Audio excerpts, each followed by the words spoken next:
All right, so let's take a look at this example, and let's write this as a polar equation for this indicated conic.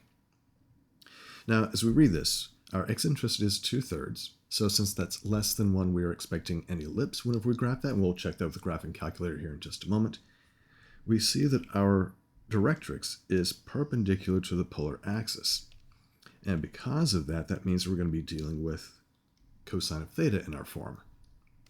And then we have this part that says 1 unit to the right of the pole, which tells us that the p-value is going to be 1 because it says 1 unit.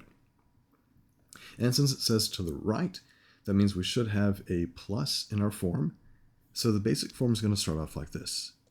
R is equal to EP over 1 plus E times cosine of theta. Right. Now, as I write my equation, I plug in everything. EP is the product of course, E and P, so that's 2/3 times 1, and that's simply going to give us 2/3. Divided by 1 plus my E value is 2/3 times cosine of theta. This is not as nice as we would like, so let's go ahead and clear out the fractions. We're going to multiply everything in the numerator and the denominator times 3, just because we don't want to have fractions running around. At least I don't want fractions running around. So 3 times 2/3 is going to give me the 2. Distribute in the denominator, so that's 3 plus 2 cosine of theta. Now let's get a good idea about what this graph looks like, and then we'll check with the graphing calculator here in just a moment. All right, so just providing a quick sketch of things. We know that we have a focus right here, and we know that we are dealing with an ellipse because my eccentricity is less than 1. The p-value means my directrix is going to be over here, 1 unit to the right. Well, what about everything else? Well, if we start to plug in those values like we tend to do when we're dealing with cosine, we want to plug in 0 and pi and see what we get. Now, if I plug in 0 right here, that's going to give me 1, so cosine of 0 is 1. So 2 over 3 plus 2 is going to give us 2, hold on, it's going to give us 2 over 5. So that means we're going to have one of our vertices somewhere over here at 2/5, 0. And then we have the other one at pi, so if I plug in pi, so if I replace this with pi, that becomes a -1, so I have 2 over 3 minus 2. So 2 over 3 minus 2 is 1, so 2 over 1 is just 2. So if I were to plot this, so that's 1, 2, I expect my other vertex to be over here, and then my graph is going to be, something kind of like this. And we could go through the process to figure out what the other, where the other focus is located. So we know this one right here is 2/5 away from that vertex, so this will be 2/5 away here. So in the terms of the rectangular coordinates, this vertex is -2, 0, and this other focus that we have would be negative, let's see, 8/5, 0, being 2/5 of a unit away from the other vertex. And we could find the center and all this other stuff. Now let's check with the calculator and see if it agrees with us. So y is equal to, we said 2 divided by the quantity, 3 plus 2 cosine theta. Let's check our window. Let's do, so the furthest, actually click on the down button. The furthest we get to the left is -2. Let's make this -3. And one on the right, let's do from -2 to 2. And let's check the graph. Yep. You see that we tag it right here at 2 zeros, or -2 zeros, so that's the leftmost vertex, and you have 2/5, 0 right here. All right, cool beans. It all checks out. Let's look at the next example that we have. if we say the eccentricity is 1, the directrix is parallel to the polar axis, so right away we know that we are talking about having sine in our polar equation, and it says 4 units above the pole, so that indicates a p-value of 4. And since it says above, we're going to be using the plus form of this. So r is equal to EP over 1 plus, the plus is because we're above, E times sine of theta. And now we just plug the numbers in. I think this is going to be a lot nicer than the last example that we had.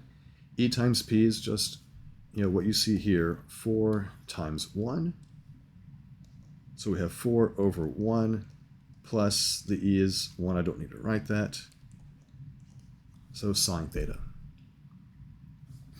Now, since we are talking about a parabola, I mean, that's what happens when the eccentricity is 1. Whenever I draw my directrix, it's going to be 4 units above the pole. So we have our focus right here. The directrix is 1, 2, 3, 4 units above that, and it's going to be parallel. And because that's the line for my directrix, and this guy right here is my focus, that means that I have to have my vertex right there. And knowing what we know about parabolas, we know that I would have these other points here. So 4 units out to the right, and 1, 2, 3, 4 units out to the left. Because as we saw in a previous section, my A value here is going to be 2, and then the length of the lattice rectum is going to be a total of 8, and that's what I see right here. So 4 units on each side. And then we just draw our parabola. You might say, how do I know that it's going down? Well, it's because of the location of the directrix in relationship to the focus. The vertex has to be in the middle, and you're going to be bending away from your directrix. Because remember, for the focus, you're always going to be curving around the focus, not away from it. All right, so let's check with the calculator. We've got 4 divided by 1 plus sine of theta. I'm going to change my window, so we need to go from, let's say, -5 to 5 for the x. For the y, let's go -5 up to 3.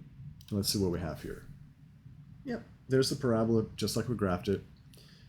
Again, you could spend time and get a lot more points on this, and you could actually you could go the extra step and say, oh, what if I were to